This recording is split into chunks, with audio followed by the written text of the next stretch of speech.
Hello, everyone. Once again, we come to the United Nations International Day of Peace 2020. And unfortunately, as we look around the globe, we find the world is not a very peaceful place right now, is it? It's not just that in some countries there's all-out war with bombings and shooting, like in Syria, but in so many countries there's violence of some sort or another. There's ethnic tensions, there are border disputes and crossfire. There's discrimination against people of colour, against different ethnic and religious groups, against gays and LGBT. There's terrorism, school shootings, domestic violence. It's a grim world, to be honest. And on top of that, there's violence against nature and the animal kingdom. We're in the midst of the sixth great extinction, damaging ecosystems in some places almost beyond repair. Right now we're fighting a pandemic, and tragically, to some extent, we've brought this upon ourselves by our absolute disrespect of the natural world and our disrespect of animals. And as we destroy an environment, we force animals into closer contact with humans. We are moving into the animals' environment and shooting them, hunting them, eating them, selling them, trafficking them to sell in the wildlife markets in Asia, in the bushmeat markets in Africa, selling them in the mostly illegal international trade in exotic pets. And in all of these situations, and in our intensive animal farms, factory farms so-called, where billions of animals are being bred in horrific conditions for us to eat, in all of these situations, it's made more possible for a pathogen to jump from an animal to a person. Sometimes this will result in a new disease. COVID-19 was from a virus that jumped from an animal to a human. And unfortunately, this new disease, COVID-19, has been extremely contagious, raced around the world. And it has caused so much suffering, so much loss of life, loss of jobs. It's caused economic chaos. It's affected people everywhere, all around the globe.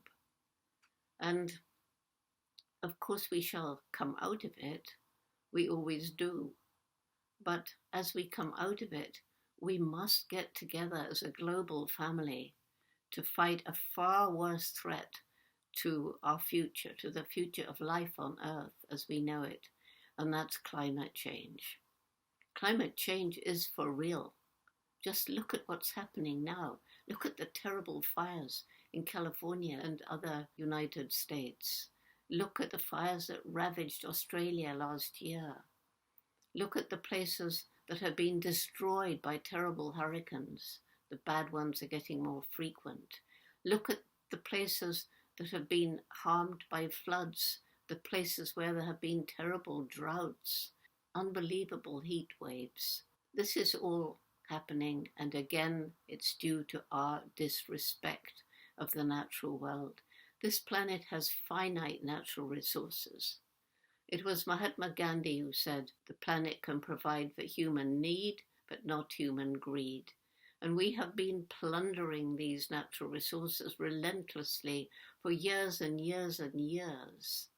And in some places to such an extent that we're using them up faster than Mother Nature can replenish them as our human populations grow, as people rise up out of poverty, which of course we want them to do, but then they try to emulate the unsustainable lifestyles of those in the affluent societies. What's going to happen? I don't know. I worry about what's going to happen. But in spite of all this, in spite of the politicians and big businesses who get together to push for unlimited economic global development on this planet with finite natural resources, thinking only of short-time gain and not the long-term health of the planet and future generations. So, on this International Peace Day, do we give in to despair? No, we do not. I have with me a bell. Now, this doesn't look a very smart bell, but it rings, and it is made from metal that comes from one of these terrible landmines that have maimed so many people around the world. And it was detected by one of these so-called hero rats, the giant forest rats that sniff out the landmines under the ground and save countless lives. Dogs do it too, of course. So I'm going to ring this bell, and as I ring this bell, I'm going to make a commitment. I hope all of you will make a commitment too, and that is that each one of us does our bit. So what can we do? We can educate ourselves. We can learn about people from different cultures and ethnic groups. And this is really, really important, because what's happening now is that different religious groups tend to be discriminated against, vilified, made out to be evil.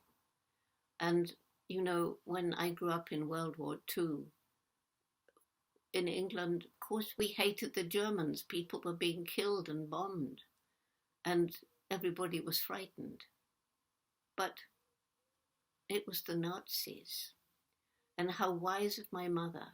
About 5 years after the war, she let me go off to live with a German family who wanted someone to help the children learn English, because she wanted me to understand that just because of Hitler and his Nazi party, that didn't mean that all Germans were bad people. So while I was in Germany, I learned a lot. I learned that ordinary Germans are the same as everybody else, good ones and bad ones. I learned that Hitler had triggered this Nazi party, which was perpetrating unspeakable horrors on the Jews and the Gypsies and the disabled people in the concentration camps. But there were Germans who hated it as much as we did. Germans who were incredibly brave, standing up and fighting against this regime, often losing their lives as a result. So we need to make ourselves aware exactly who are these other people who seem so different but are actually the same. All the major religions, and there's so much hatred now between Muslims and Christians and Jews and so on, but all the major religions have the same golden rule: do to others as you would have them do to you. Let's try and take that to heart as we move into this next year.